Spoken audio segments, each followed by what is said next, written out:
Welcome to Read Along Kids!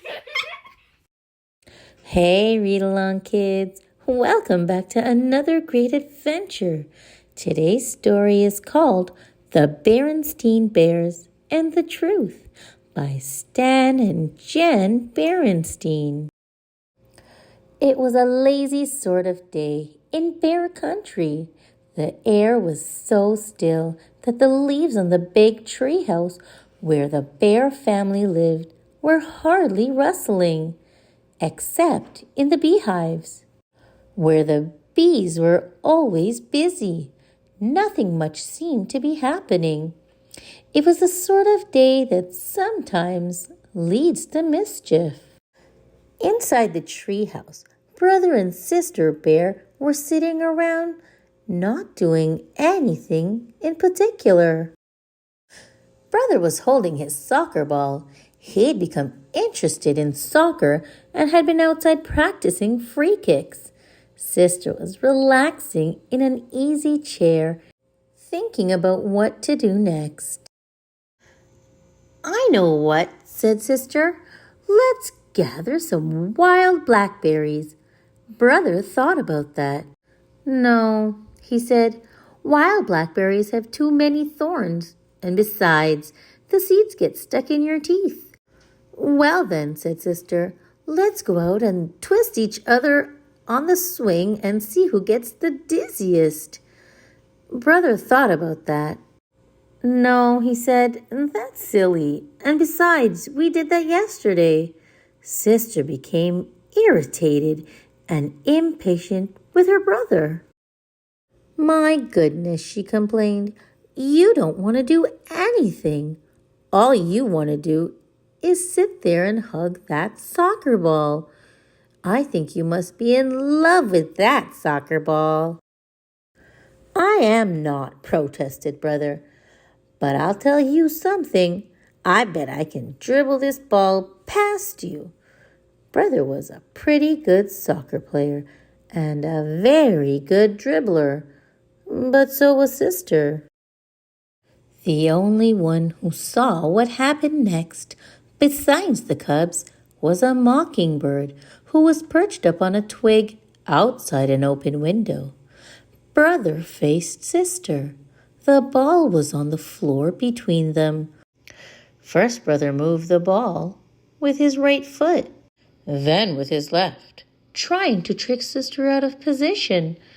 Then, quick as a flash, he gave the ball a sharp kick with his right. It almost worked, but Sister was fast too.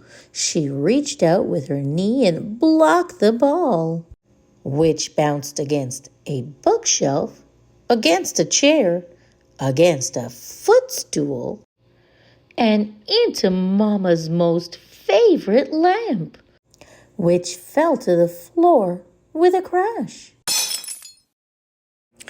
The mockingbird let out a screech and got out of there as fast as its wings could carry it. As it flew away, it saw Mama Bear returning from the marketplace. Now, the bear family had some house rules, just as any family has. One was no honey eating in bed. Another was no tracking mud on the clean floors. And another was no ball playing in the house. What to do? Brother looked at Sister. Sister looked at Brother. They both looked at the broken lamp. And they both listened in horror as Mama came up the front steps and into the house. All Brother had time to do before Mama came into the room was roll the ball behind Papa's chair. "My lamp," said Mama. "My best lamp. What happened?" she asked, looking into her cubs' eyes. "Tell me about it." The cubs looked into Mama's eyes, then at each other, and then they began to tell one of the biggest whoppers that has ever been told in bear country. "It was a bird," began Brother. "Yes, added Sister. A big purple bird with yellow feet. And green wingtips, added Brother. And funny-looking red feathers sticking out of its head, said Sister, as a finishing touch. As most lies do, the purple bird whopper got bigger and bigger and bigger. Yes, continued the cubs, and it flew in that window, zoomed around the room, and knocked over the lamp.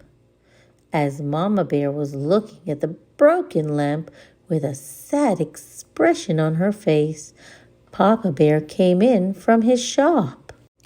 The cubs began to tell him the story of the big bird that flew in the window and broke the lamp. It was harder to tell the second time. For one thing, they couldn't quite remember how they had told it the first time. You've got me confused, said Papa. Was it a purple bird with green wingtips and yellow feet? Or a yellow bird with purple wingtips and green feet? Or was it a white bird with black spots? Like that soccer ball behind my easy chair. But the thing that really made it hard the second time was how very sad Mama looked as she picked up the pieces of the broken lamp. Mama, we're really sorry about the lamp, said Brother. Oh, yes, said Sister, picking up the last piece and putting it in the dustpan. Oh, said Mama, I'm not worried about the lamp. We can always get another lamp, or we can glue this one back together. What I'm sad about is the thought that maybe, just maybe, my cubs, whom I've always trusted, aren't telling me the truth. And trust is not something you can put back together again. Both cubs started to talk at once. It wasn't a bird, said Sister. It was a soccer ball. And it was all my fault, shouted Brother. It was just as much my fault, shouted Sister. But they were both shouted down by the phone, which rang loudly. It was Grizzly Gran inviting the Bear family for a Sunday visit. Hello, Gran, said Mama. Oh, everything is just fine here in the tree house. How is everything with you? But, Mama, protested Sister after Mama hung up the phone. You told Gran that everything is fine here, and that isn't really the truth.